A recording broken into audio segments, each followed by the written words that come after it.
विविध प्रकार के एक एक सब्जेक्ट को जो बहुत प्रभावी रूप से जो विदर्भ के विकास के साथ है उसको लीड कर रहे हैं।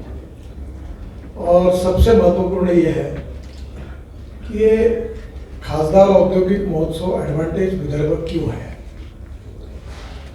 आपको सबको पता ही होगा कि विदर्भ का विकास होना चाहिए, विदर्भ डेवलप होना चाहिए, विदर्भ के युवाओं को रोजगार मिलना चाहिए और स्वाभाविक रूप से ये विदर्भ का विकास कैसे होगा और उसके लिए क्या करने की आवश्यकता है उसका विचार करके ये advantage Vidarbha path of growth इस कंसेप्ट पर ये कार्यक्रम रखा है।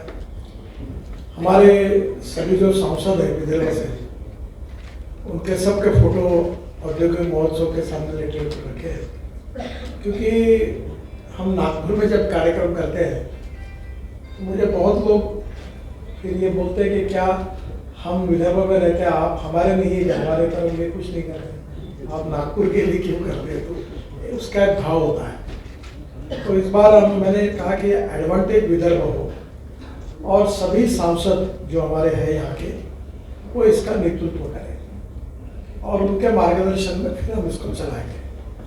तो उसी के आधार पर ये इसकी योजना की शुरुआत हुई।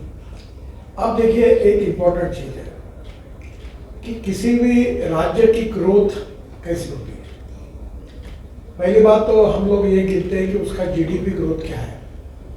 आजकल देश का जीडीपी क्या है ये चर्चा होती है, पर धीरे धीरे अब राज्य का कितना है, रीजनल विदर्भ, मराठवाड़ा, पश्चिम महाराष्ट्र का कितना है।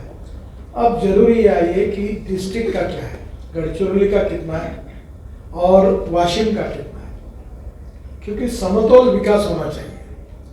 तो इसलिए स्वाभाविक रूप से वाशिम और गढ़चिरौली एस्पायरेंट डिस्ट्रिक्ट्स हैं और इसलिए इसका विकास कैसे हो इसका मॉडल तैयार करके हम लोग विदर्भ का सर्वांगीण विकास, that is the mission behind all this programs. तो पहली बात तो विदर्भ का विकास कैसे हो। अब विदर्भ का विकास है मतलब क्या है, विदर्भ में एग्रीकल्चर ग्रोथ रेट बढ़े, विदर्भ में मैन्युफैक्चरिंग सेक्टर का इंडस्ट्री आए, ग्रोथ बढ़े, इंडस्ट्री आएगी तो कैपिटल इन्वेस्टमेंट आएगी, कैपिटल इन्वेस्टमेंट आएगी तो रोजगार निर्माण होगा और रोजगार निर्माण होगा तो गरीबी दूर होगी। अब विदर्भ में सर्विस सेक्टर, इसमें हम क्या कर सकते हैं। आपको पता होगा कि हमारे देश में 12% एग्रीकल्चर एंड अलाइड सेक्टर का इनकम है और हमारे देश की total 65% population agriculture, rural, tribal India उसके ऊपर डिपेंड होता है।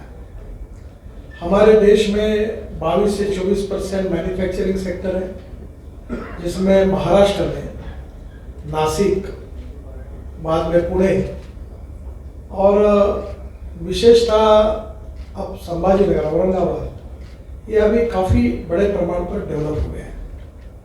पर उसी प्रकार से उन एरिया में उनके जो पैरेलल डिस्ट्रिक्ट्स हैं और विदर्भ और कोंकण जैसा क्षेत्र है उसमें उतनी कैपिटल इन्वेस्टमेंट नहीं है।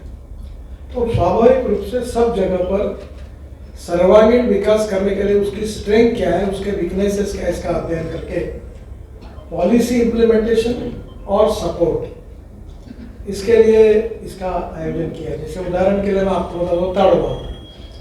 अब ताड़ोबा डेवलप हुआ तो उमरेड की तरफ लोग जाने लगे, अब उमरेड डेवलप हुआ तो लोग यहाँ से कान्हा जाते हैं।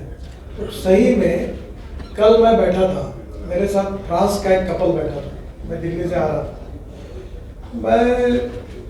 मेरे साथ आकर लोग फोटो निकाल रहे थे तो वो महिला ने मुझे पूछा हुआ you why they are taking photograph with you. मैं बोला वो I am a minister so that is the reason they belongs to my constituency. तो मैं बोला आप कहाँ से हो, फ्रांस से। दोनों की उम्र 65-70 साल की थी। बोला आप क्यों आए हो, ताड़ोबा जा, अब 10 दिन वहाँ रहने वाले। अब ताड़ोबा में, पेंच में, उमरेड में और नए नए फॉरेस्ट डेवलप हो रहे हैं, उसमें ओवर बुकिंग है। और कोई बताता मैंने 8 टाइगर देखे, कोई बताता 12 देखे। अब मैं आज विश्वास के साथ कह सकता हूँ कि वर्ल्ड में किसी को टाइगर के लिए देखना है तो आज विदर्भ यही बेस्ट डेस्टिनेशन है और नागपुर यही टाइगर कैपिटल है। अब प्रॉब्लम है, इसको ले रेस्टोरेंट चाहिए, रिसोर्ट चाहिए, वहाँ से जाने के लिए रोड अच्छे चाहिए, वहाँ बिजली चाहिए, पानी चाहिए, तब लोग आएंगे।